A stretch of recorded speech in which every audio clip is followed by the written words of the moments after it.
देश के लाखों किसान भी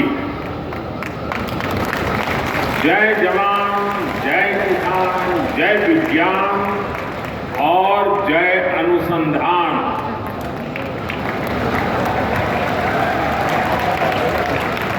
एक प्रकार से ये समारोह इस मंत्र का जीवंत स्वरूप हमें नजर आ रहा है। साथियों, भारत की खेती के सभी बड़े भागीदार आज रूबरू में और वर्चुअली पूरे देश के हर कोने में इस कार्यक्रम में हमारे साथ जुड़े हुए हैं। ऐसे महत्वपूर्ण मंच से आज किसानों के जीवन को और आसान बनाने,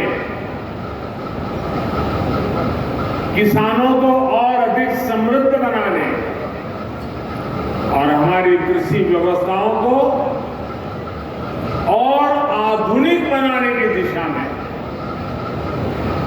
कई बड़े कदम उठाए जा रहे हैं। आज देश में 600 से ज्यादा प्रधानमंत्री किसान समृद्धि केंद्रों की शुरुआत हो रही है। और मैं अभी यहां जो प्रदर्शनी लगी है उसे देख रहा हूं। एक से बढ़कर एक ऐसी अनेक टेक्नोलॉजी के इनोवेशन वहां है, तो मेरा मन तो कर रहा था कि वहां जरा और ज्यादा रुक जाऊं, लेकिन त्योहारों की सीजन है, आपको ज्यादा रोकना नहीं चाहिए थे, मैं मंच पे चला आया। लेकिन वहां मैंने ये प्रधानमंत्री किसान समृद्धि केंद्र की जो रचना देखी, उसका एक जो मॉडल खड़ा किया, मैं वाकई मनसुख भाई और उनकी टीम को बधाई देता हूं। ये किसान के लिए सिर्फ उर्वरक खरीद बिक्री का केंद्र नहीं है, एक संपूर्ण रूप से किसान के साथ घनिष्ठ नाता जोड़ने वाला, उसकी हर सवालों का जवाब देने वाला, उसकी हर आवश्यकता में मदद करने वाला ये किसान समृद्धि केंद्र बना है। साथियों, थोड़ी देर पहले ही देश के करोड़ों किसानों को पीएम किसान सम्मान निधि के रूप में 16,000 करोड़ रुपए की एक और किस्त उनके खाते में जमा हो गई। आप में से भी जो किसान यहां बैठे होंगे, अगर मोबाइल देखेंगे तो आपके मोबाइल पे खबर आ गई होगी कि 2,000 रुपये आपके जमा हो चुके हैं। कोई बिचौलिया नहीं, कोई कटकी कंपनी नहीं, सीधा सीधा मेरे किसान के खाते में पैसा चला जाता है। मैं इस दिवाली के पहले पैसे का पहुंचना, खेती के अनेक महत्वपूर्ण कामों के समय पैसा पहुंचना, मैं सभी हमारे लाभार्थी किसान परिवारों को, देश के कोने कोने में सभी किसानों को, उनके परिवारजनों को इस अवसर पर बहुत बहुत बधाई देता हूं। जो एग्रीकल्चर स्टार्टअप यहां पर उसका जो आयोजन में आया, मैं उन सबका भी जो हिस्सा ले रहे हैं, किसानों की भलाई के लिए उन्होंने जो नए नए इनोवेशन किए, उनकी मेहनत कैसे कम हो, उनके पैसों में बचत कैसे हो, उनके काम में गति कैसे बढ़े, उनकी सीमित जमीन में ज्यादा उत्पादन कैसे हो, ऐसे अनेक काम ये हमारे स्टार्टअप वाले, हमारे नौजवानों ने किए। मैं वो भी देख रहा, एक से बढ़कर एक इनोवेशन नजर आ रहे हैं।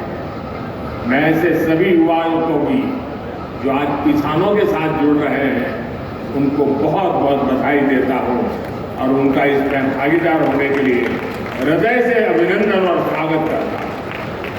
साथियों, आज वन नेशन वन फर्टिलाइजर इसके रूप में किसानों को सस्ती और क्वालिटी खाद भारत ब्रांड के तहत उपलब्ध कराने की योजना ये शुरू हो गया है। 2014 से पहले फर्टिलाइजर सेक्टर में कितने बड़े संकट थे, कैसे यूरिया की कालाबाजारी होती थी, कैसे किसानों का हक छीना जाता था और बदले में किसानों को लाठियां झेलनी पड़ती थी। ये हमारे किसान भाई बहन 2014 के पहले के वो दिन कभी नहीं भूल सकते। देश में यूरिया के बड़े बड़े कारखाने बरसों पहले ही बंद हो चुके थे, क्योंकि ये नई दुनिया खड़ी हो गई थी। इंपोर्ट करने से कई लोगों के घर भरते थे, जेब भरते थे, इसलिए यहां कारखाने बंद होने में उनका आनंद था। हमने यूरिया की 100% नीम कोटिंग करके उसकी कालाबाजारी रुकवाई। हमने बरसों से बंद पड़े देश के 6 सबसे बड़े यूरिया कारखानों को फिर से शुरू करने के लिए मेहनत की। साथियों, अब तो यूरिया उत्पादन में आत्मनिर्भरता के लिए भारत अब तेजी से लिक्विड नैनो यूरिया, प्रवाही नैनो यूरिया की तरफ बढ़ रहा। नैनो यूरिया कम खर्च में अधिक प्रोडक्शन का माध्यम है। एक बोरी यूरिया, आप सोचिए, एक बोरी यूरिया को जिसके लिए जरूरत लगती है, वो काम हम नैनो यूरिया की एक छोटी सी बोतल से हो जाता है। ये विज्ञान का कमाल है, टेक्नोलॉजी का कमाल है, और इसके कारण किसानों को ये यूरिया के बोरे लाना, ले जाना, उसकी मेहनत, ट्रांसपोर्टेशन का खर्चा और घर में भी जाकर के रखने के लिए जगह, इस सब मुसीबतों से मुक्ति। अब आप आए बाजार में 10 चीजें ले रहे हैं, एक बोतल जेब में डाल दिया, अपना काम हो गया।